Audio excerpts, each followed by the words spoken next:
We've had our fun with the draft, but it's time to look forward because at the end of the week is free agency.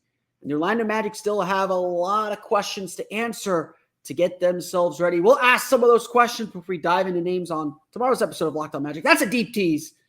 For now, it's time for Locked On Magic. You are Locked On Magic, your daily Orlando Magic podcast, part of the Locked On Podcast Network, your team every day.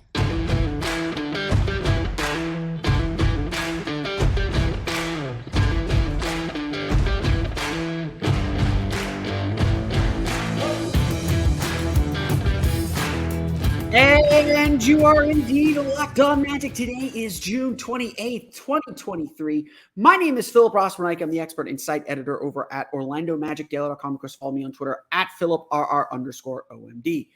On today's episode of Locked On Magic, we're going to go over the questions remaining for the Orlando Magic as we get set for free agency to begin. Obviously, the Magic have a little bit of money to spend and some needs they need to fill. We'll talk about everything that's going to go into some of the free agent decisions the Magic will make here in the coming days. But we'll get to all that coming up here in just a minute. First, we want to thank you again for making Locked On Magic part of your day every day, no matter when you listen to us, whether it's first thing in the morning, whether it's right when we upload. We truly appreciate you making Locked On Magic part of your day every day. Remember, there's a great Locked On podcast covering every single team in the NBA. Just search for Locked On and the team you're looking for, the Locked On Podcast Network. It's your team every day.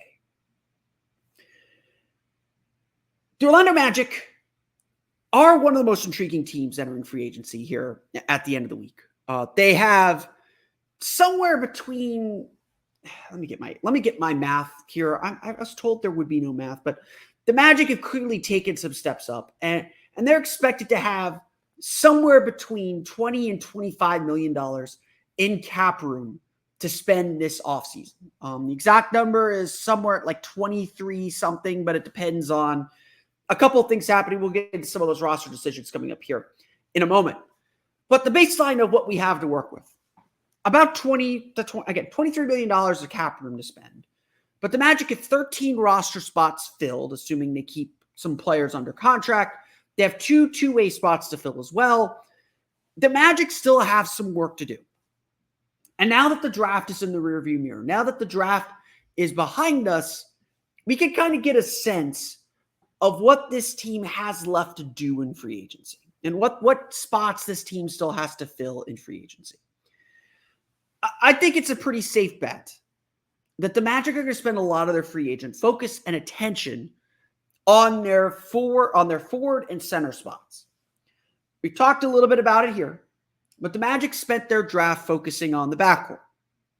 They added Anthony Black with the 6th overall pick, and yes, that has created a bit of a logjam among ball handlers on this team with Jalen Suggs, Cole Anthony, Markelle Fultz, Anthony Black, all capable of playing point guard, as well as having Gary Harris and now Jett Howard as well to fill that 2-guard spot. The Magic, I think the Magic have done well to shore up their depth, and I think that was a key part of this offseason as well. And again, they're rookies, they're young players, so maybe that isn't completely shored up, but the Magic do have a bit of a logjam in the backcourt. There's no doubt about it. Someone is going to get squeezed out and not play as much as we think they will right now. It could be a rookie. It could be Jett Howard. It could be Anthony Black. It could be Markelle Fultz. It could be Cole Anthony. It could be Gary Harris. It could be Jalen Suggs. And maybe the answer to that question will inform what the Magic try to do this offseason and whether there is a trade in the offing. But let's take the roster as it is for now. And the biggest immediate needs are shoring up forward depth, because right now it's Paolo, Banchero, Franz Wagner will start at the 3 and the 4, with Jonathan Isaac, Chuma Okeke, Caleb Houston making those spots. And behind Wendell Carter, we got Mo Wagner, who is an unrestricted free agent, and Goga Bitadze, who has a team option. We'll get to some of those contract deadlines here in just a second.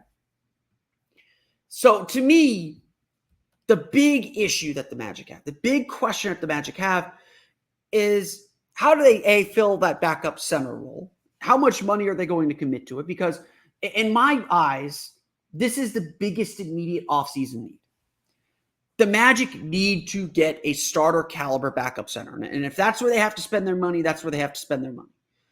Wendell Carter has not played more than 62 games in any season of his career. At this point, I think it's, or 65 games, excuse me. He has not played more than 65 games at any point in his career. That means he's missed a minimum of 17 games, minus the COVID shortened season. He's missed, you have to bank on him missing 15 to 20 games every season. I just think that's where we're at with him. And whether that's something you can build around, whether that's something that will continue, whether he will get some health luck at long last, that remains to be seen. But the Magic should be planning on him not being there for 15 to 20 games. And that's a quarter of the season. A bad quarter of the season, as Magic learned last year, is enough to hurt you and miss the playoffs. Magic can't go 5-20 again. And so I do think, and I know I've been banging this drum for so long, I do think the Magic need to shore up that backup center spot. We'll dive into more names specifically tomorrow, but names that I like are Dwight Powell from the Dallas Mavericks. I don't dislike Mason Plumlee from the LA Clippers as a potential option there. I don't hate the idea of going for Drew Eubanks from the Portland Trailblazers as a kind of lower money option. I don't hate the idea of trying Trey Lyles as kind of a swing 4-5. And at the end of the day, maybe the solution and the answer is to bring back both Goga and Mo Wagner and roll with that. I don't think that's the answer. I think the Magic need a starter caliber center. And so I think the Magic should invest some money. Put that essentially the non-taxpayer mid-level exception, maybe go a little bit over to eliminate some teams and go get a Dwight Powell, who is a solid defender, good offensive rebounder, good roll man on pick and rolls, good screen setter. He will do a lot of things that don't show up on a box score and be solid for this Magic team. On top of that, then, though, the Magic needs some forward depth because, frankly, you got Bol, you got Jonathan Isaac, you got Chuma Okeke still. So it's not as dire of a need, even though I think there's some bigger options the Magic could go at the forward spot. At the end of the day, can you really rely on Chuma Okeke? Franz Wagner has been an Iron Man. Paolo Banchero missed 10, 15 games last year because of that ankle injury. But can you really rely on Chuma Okeke to be healthy, number one, but to be consistent, number two? And ultimately, can you rely on Jonathan Isaac to be healthy? That is the real question, I think, for the Magic. And one of the bigger questions the Magic have to ask themselves this offseason, because Jonathan Isaac is a good player. He showed that in 11 games. Even with the injuries that he had, he showed us in 11 games how good he can still be. But he only played 11 games. He's only played 11 games in 3 seasons now. How reliable is he? And I hate saying that because I do like him. I do like him as a player. But the Magic cannot go into the season counting on Jonathan Isaac. There's just no evidence that they can do that. And so finding a player that can cover you, again, just give you a little bit of cover and allow you to play him if he's good and good enough. But if he's not playing, you have someone that you're confident in. That's really key. I don't think the Magic will be in the Great Williams sweepstakes, and we'll talk more about these players on tomorrow's episode of Locked On Magic. I don't think the Magic will be in the Great Williams sweepstakes. I think ultimately the Magic aren't going to be willing to pay more than the Celtics are willing to match. I don't think the Magic want to have all their cap tied up in a restricted free agent. Again, maybe they get to agreements and then they go for it and see what happens. I don't think that's necessarily the path the Magic want to go on. And there aren't a lot of really good stretch fours outside of that. George Niang comes to mind for me as well. So this is going to be a really tough one to fill. This is a tough spot for the Magic. But look, the Magic have to shore up depth. This has been one of my big talking points throughout the whole offseason. I think the Magic did a good job of that at the guard spot. Say what you want about the logjam at the guards. I think there are questions. There are a lot of questions about this roster, but a lot of them aren't going to be answered this season, or a lot of them don't need to be answered this season. Go into the season with some of these questions, let the play sort it out, and then you can start moving chess pieces around to make things work. I don't mind the Magic going into the season with a bit of a logjam at guard because depth is good. And I think the Magic need to spend their free agency money now shoring up depth in the front court, especially at center, but also at the 4, so that, if or when something happens to Jonathan Isaac, the Magic won't be in a bind because of it. They won't have to try awkward lineups, or they won't have to deviate too far from their original plans. The Magic could really go into the season with significant depth to really do anything. Significant depth to be any kind of team they want to be, or be essentially the same team no matter who's in or out of the lineup. That's a really powerful thing. And so I think the biggest question left for the Magic is how do they fill that front court depth this offseason? We're coming up, though, on some contract deadlines. We'll talk about what to expect in the Gary Harris question coming up in just a moment. But first, it's time for a quick word from our friends over at eBay Motors. For a championship team, it's all about making sure every player is a perfect fit. It's the same when it comes to your vehicle. Every part needs to fit just right. So the next time you need parts and accessories, head to eBay Motors. With eBay Guaranteed Fit, you can be sure every part you need fits right the first time around. Just add your ride to My Garage and look for the green check to know the part will fit or your money back. Because just like in sports, confidence is the name of the game when you shop on eBay Motors. And with more than 122 million parts to choose from, you'll be back in the game in no time. After all, it's easy to bring home a win when the right parts are guaranteed. Get the right parts, the right fit, and the right prices on ebaymotors.com. Let's ride. eBay Guaranteed Fit, only available to U.S. customers. Eligible items only. Exclusions apply.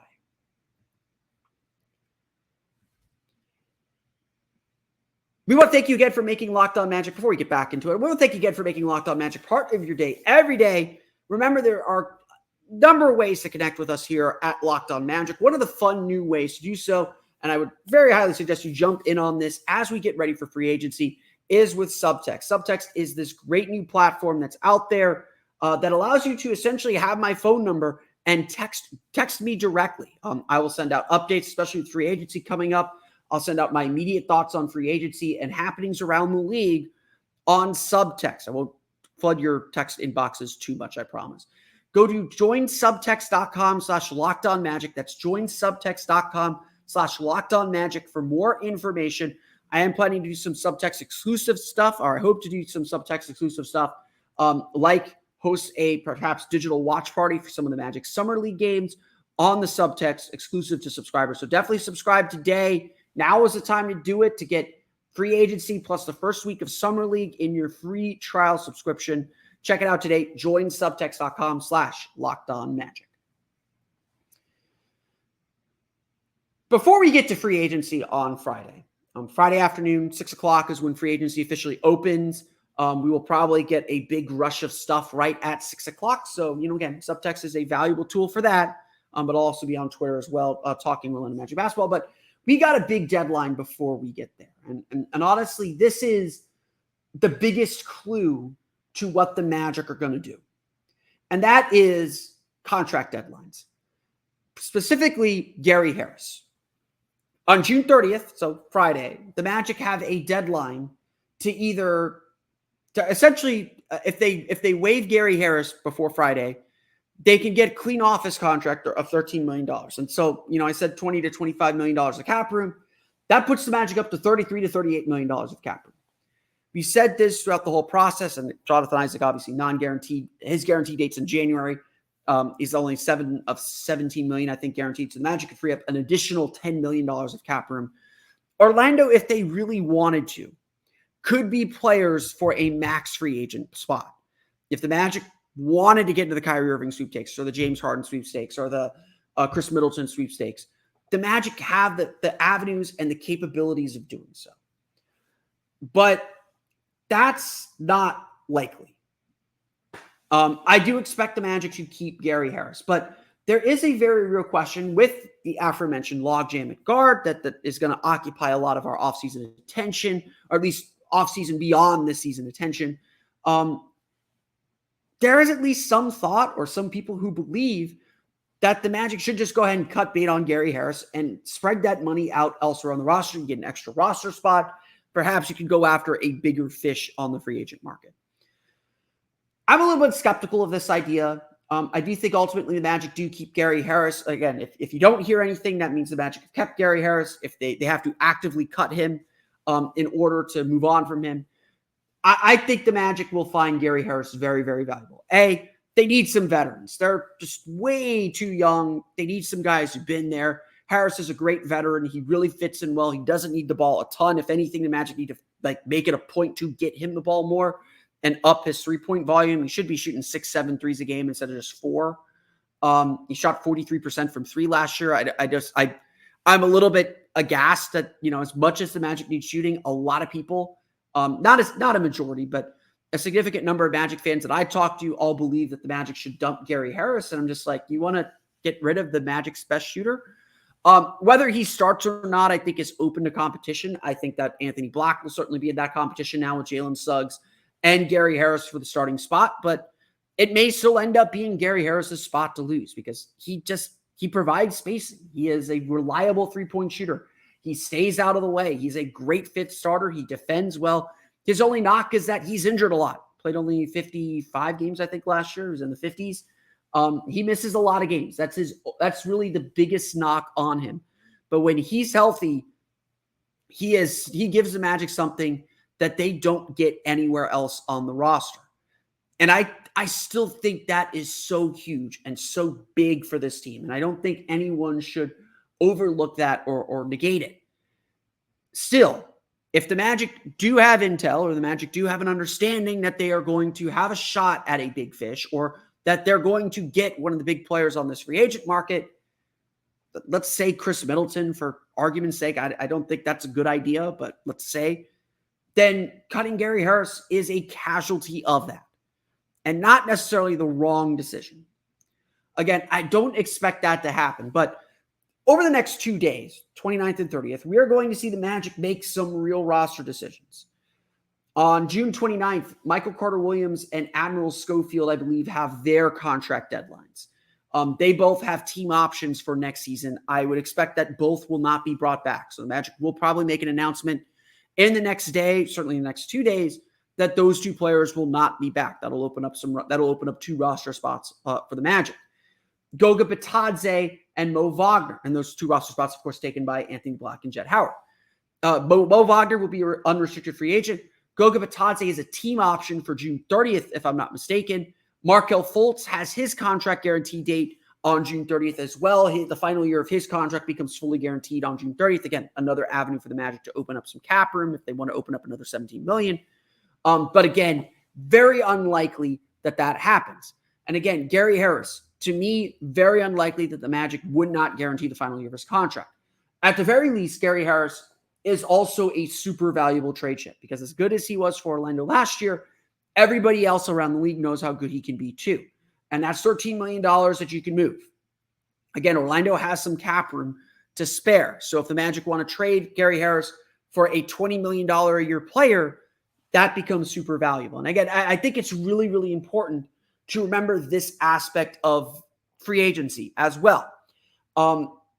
We're talking about players that the Magic want to add as free agents, but the reality is the Magic can also be major players on the trade market. We haven't seen the Magic really act like this yet, but they can use their empty cap space to absorb more salaries. So let's say there's a player worth $22 million.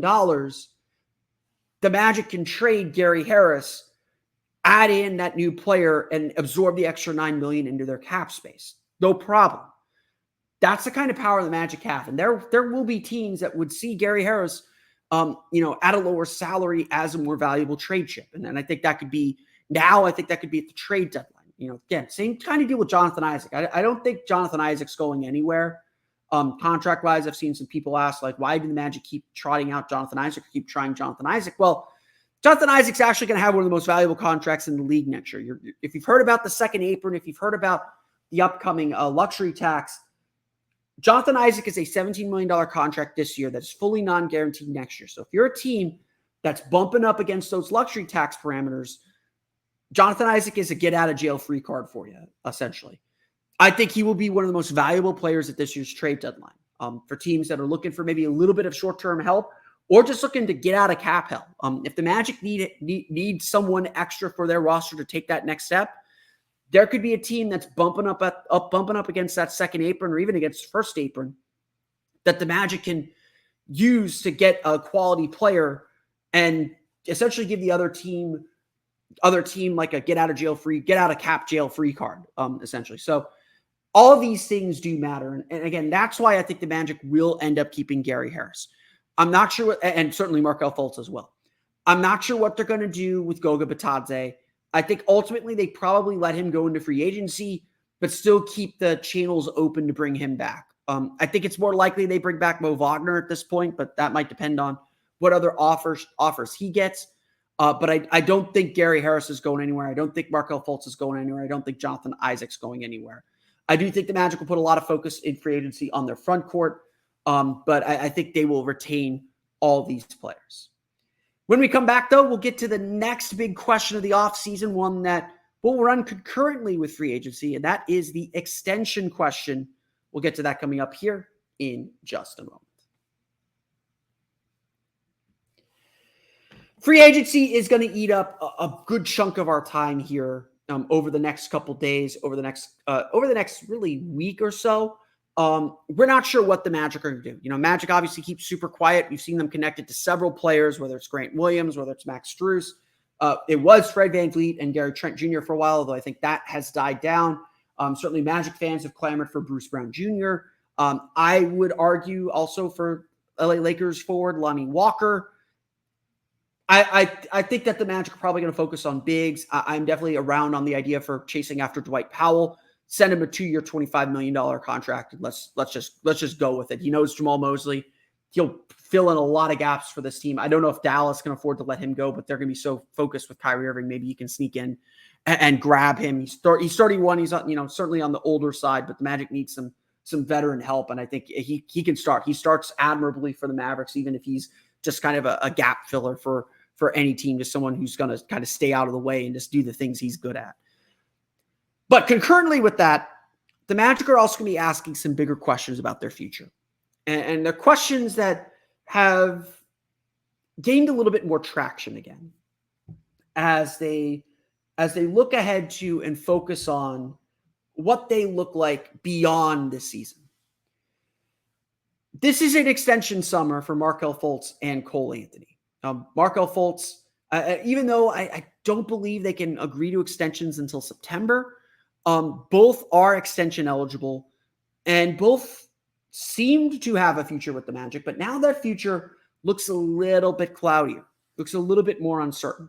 And entering the final year of their contracts, they're both entering contract years, it's not 100% clear what the Magic want to do anymore. Drafting Anthony Black and Jet Howard has muddied up that guard spot and made what felt like fairly straightforward decisions, perhaps straightforward decisions, making those decisions look a little less straightforward, a little bit more cloudy, and a little bit more uncertain. It was already unclear how much you're willing to pay Markelle Fultz and Cole Anthony. Markelle Fultz is on a $17 million a year contract. He probably wants that bumped up to 20, which under the new cap coming up probably isn't killing you. But he's also played essentially only one full season in his 3-year deal. This is a big season for Markelle Fultz to prove a lot of things. I've described this upcoming season as a prove-it year for the Orlando Magic. They have a lot of guys who we don't know how they're going to play in playoff scenarios. We know that Paolo, Banchero, and Franz Wagner are the two key players, or probably the two foundational players. Obviously, you got Anthony Black and Jet Howard as rookies, so they get excused. They're part of the core for now as well. But we don't know what Wendell Carter looks like in a playoff situation, whether he can hold up in the playoffs. We don't know if Markelle Fultz can hold up in the playoffs. And we want to believe how he finished the season is a good side of him trending up and looking more like the player he was at Washington. But we just don't know. And so for those two players specifically, I believe this is a prove-it season. And the Magic, in my opinion, need to give them the opportunity to prove themselves. It's so vital, in my opinion, to just give these young guys a chance to prove themselves. I don't think the Magic should go after big fish in free agency or make gigantic changes because these players have earned an opportunity to prove themselves. They've shown they're talented enough that they can take another step. Let's see what that next step looks like. Let's see if they can perform at that next level. Now, obviously, if the right player comes along, if the right idea comes along, you pursue it. You can't be married to all these players. I saw a Magic fan on Twitter make this observation that a lot of these conversations we're having about the draft picks are really Magic fans kind of coming slowly to grips with, all these players that we love, and we do love all these guys to death. It's a really fun group. It's a really fun team. The realities of the basketball business are going to take over at some point. The team that the Magic have today is not the team that's going to win the championship. There's going to be changes. There's going to be hard moves. There's going to be hard decisions being made. That's going to happen down the road. And one of them is probably going to include Markelle Fultz. Another one's probably going to include Cole Anthony. And so it's hard to sit here and say what they're worth to this team right now. I don't know what Markelle Fultz's contract would look like. Would a 4 for 80, 82 be something that he goes for at this point? Is that something the Magic are willing to commit to at this point? Same thing with Cole Anthony. He's coming off his rookie contract, so he's getting a big pay raise. Is he looking for a contract in the $15 to $20 million range? Is he expecting that he will be a starter in this league? Obviously, restricted free agency gives the Magic a lot of power. Knowing how Jeff Weltman likes to operate, I think he prefers to get things done early. If the Magic want to keep these two players, they will do everything they can to get it done before training camp. But now that you have Anthony Black, now that you have Jalen Suggs, who will also be coming up for an extension next summer, now that you have all these players in the fold, all of a sudden, you don't need Markelle Fultz as much. If Anthony Black's as good as you think he's going to be, you don't need Cole Anthony as much. And so that bargaining leverage is different. The equation is different now than maybe it was a week ago, 2 weeks ago, when we were thinking a little bit about these extensions and these extension opportunities. The Magic have some real choices to make. And they could make some choices now, because hanging in the background of everything is the thing that I don't like to talk about or try to predict, and that's trades. Orlando could become a very active team in trades. There's been some reporting, at least I think Brian Windhorst mentioned this on the live draft show, that he believes the Magic are going to be aggressive to try and accelerate the timeline a little bit, try and pump the gas a little bit to get themselves into the playoffs. There are teams that are still open for business for trades. And the Magic have the kind of young players that rebuilding teams want to trade veterans for. And so if the Magic do believe that they are ready to make the playoffs, they could look to speed this up a little bit faster. And that could cost the Magic one of these guys that are up for extensions today that the Magic may not be ready or willing to pay the price it would take to keep them. It's going to be a very interesting week for free agency. It's going to be a very interesting offseason, and it's going to be a very interesting transactional season for the Magic. There are some realities that are going to hit this team that have not hit this team before, not just the pressure to win a little bit more, but also the pressures that come from the constant changing that happens around the league. The Magic have a potential star in Paolo Banchero. It does not seem like that they're going to waste time. They're going to try and put him in a position to win sooner than later. That's my offseason questions. That's my little offseason preview. On tomorrow's episode of Locked On Magic, we're going to chat a little bit more specifically about free agent targets, kind of the areas where I think the Magic could be looking to add some players and who they are likely looking at. We'll get to that on tomorrow's episode of Locked On Magic. But I want to thank you again for listening to today's episode of Locked On Magic. Of course, find me on Twitter at @PhilipRR_OMD. Subscribe to the podcast, Apple Podcasts, Stitcher, TuneIn, Himalaya, Google Play, Spotify, Odyssey, and all of the places on podcasts to your podcast-enabled listening device. For latest on the Orlando Magic, be sure to check out OrlandoMagicDaily.com. You can find us there on Twitter at OMagicDaily. Don't forget to check out the Subtext. Especially get on it before free agency and before Summer League. Join subtext.com/LockedOnMagic. And also, just thank you all for listening. I hope you enjoyed yesterday's episode. I know it was a long one. I hope you enjoyed yesterday's episode where we talked with John Neighbors of Locked On Razorbacks, as well as, I'm blanking on names right now. Talked with Locked On Wolverines about Jet Howard. Hope you really enjoyed that episode. I had a good time chatting with those guys and getting the lowdown on the Magic rookies. But now we're moving ahead, looking forward to free agency. So until tomorrow, for Orlando Magic Daily and Locked On Magic, this has been Philip Rossman-Reich. We'll see you all again next time for another episode of Locked On Magic.